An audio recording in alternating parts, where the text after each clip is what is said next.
4வது தேசிய நீர்வழித்தடமாக பக்கிங்ஹாம் கால்வாயை மத்திய அரசு அறிவித்துள்ளது. இதனால் திருப்போரூர் அருகே கோவளம் வடிநில பகுதியில் 350 கோடி ரூபாய் மதிப்பில் புதிய நீர்த்தேக்கம் அமைப்பதில் சிக்கல் ஏற்பட்டுள்ளது. சட்டசபை தேர்தல் நெருங்குவதால் ஜனவரியில் நீர்த்தேக்கத்தை திறக்கும் வகையில் வேலையை துவக்குங்கள், மத்திய அரசு அனுமதியை அப்புறம் வாங்கிக் கொள்ளலாம் என நீர்வளத்துறை அதிகாரிகளுக்கு தமிழக அரசு உத்தரவிட்டுள்ளது.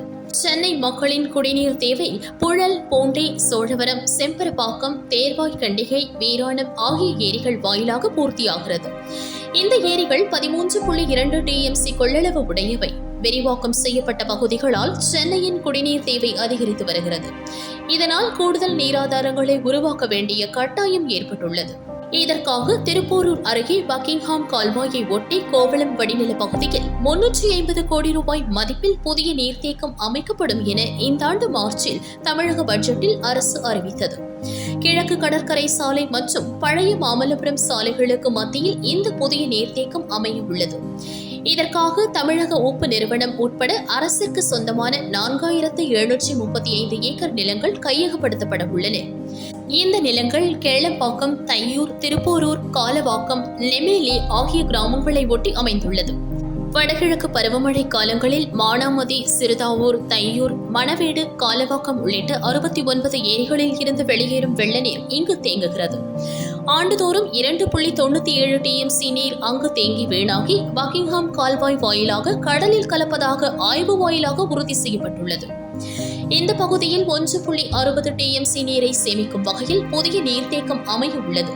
இந்த நீரை சுத்திகரித்து சோழிங்கநல்லூர், நாவலூர், மேடவாக்கம், பள்ளிக்கரை, சிறுச்சேரி, கேளம்பாக்கம் பகுதிகளில் விநியோகம் செய்ய திட்டமிடப்பட்டுள்ளது. இது மட்டுமின்றி மாமல்லபுரம் வரையுள்ள பகுதிகளுக்கும் குடிநீர் எடுத்து செல்லும் வகையில் திட்டம் வகுக்கப்பட்டுள்ளது. புதிய நீர்த்தேக்கத்திற்கு சுற்றுச்சூழல் அனுமதி கோரி நீர்வளத்துறை வாயிலாக விண்ணப்பம் செய்யப்பட்டிருந்தது. இதற்கு மாவட்ட அளவில் ஒப்புதல் கிடைத்துள்ளது. மாநில அளவில் கடற்கரை ஒழுங்குமுறை மண்டல ஒப்புதல் பெறுவதற்கான முயற்சிகள் மேற்கொள்ளப்பட்டுள்ளன. கரைகளை பலப்படுத்தி நீரை தேக்கி 2026 ஜனவரியில் புதிய நீர்த்தேக்கத்தை திறக்க நீர்வளத்துறை அவசரம் காட்டி வருகிறது. ஆனால் நீர்த்தேக்க திட்டத்திற்கு புதிய சிக்கல் எழுந்துள்ளது.